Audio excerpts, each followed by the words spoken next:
Setiap hari kita bertransaksi, mulai dari beli makanan, bayar tagihan, hingga investasi.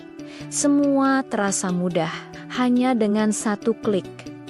Tapi pernahkah kita bertanya, apakah semua transaksi itu sudah sesuai dengan syariat Islam? Disinilah fiqh muamalat hadir sebagai panduan agar setiap aktivitas ekonomi kita bukan hanya menguntungkan, tapi juga membawa keberkahan. Fiqh muamalat adalah aturan dalam Islam yang mengatur hubungan antar manusia, khususnya dalam bidang ekonomi dan transaksi. Berbeda dengan ibadah seperti salat dan puasa yang aturannya sudah baku, muamalat bersifat lebih fleksibel. Dalam ibadah, kita tidak boleh berinovasi sembarangan. Tapi dalam muamalat, pada dasarnya semua boleh, selama tidak melanggar prinsip syariat. Ada beberapa prinsip penting dalam fikih muamalat yang harus kita pahami. 1. Semua boleh, kecuali ada dalil yang melarang. Artinya, Islam memberikan ruang luas untuk inovasi ekonomi. 2. Tidak mengandung riba. Riba adalah tambahan yang memberatkan dan dilarang keras dalam Islam.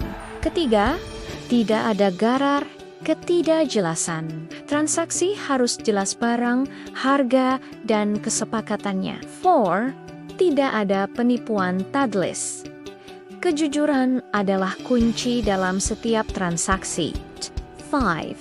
Sailing rida. Transaksi harus dilakukan tanpa paksaan, atas dasar suka sama suka. Dalam kehidupan sehari-hari, ada beberapa bentuk transaksi yang sering kita lakukan. Pertama, jual beli al-bai. Ini adalah transaksi paling umum, seperti membeli barang di toko atau marketplace. 2. Suwa ijura. Contohnya menyewa rumah, kendaraan, atau jasa. 3. Kerjasama syirkah atau mudorabah. Misalnya patungan modal usaha.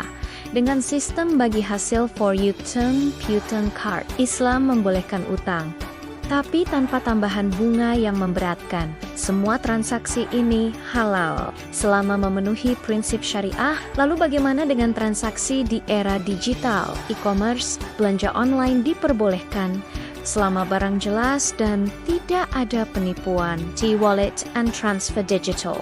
Penggunaan dompet digital hukumnya boleh karena hanya alat pembayaran, pinjaman online. Namun, kita harus berhati-hati dengan pinjaman online yang mengandung bunga tinggi ini, termasuk riba.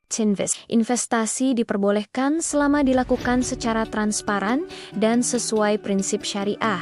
Teknologi boleh berkembang, tapi nilai-nilai Islam tetap menjadi pedoman. Misalnya, seseorang meminjam uang 1 juta rupiah, tapi harus mengembalikan 1,5 juta dalam waktu singkat. Apakah ini halal? Jawabannya, tidak, karena mengandung riba yang dilarang dalam Islam.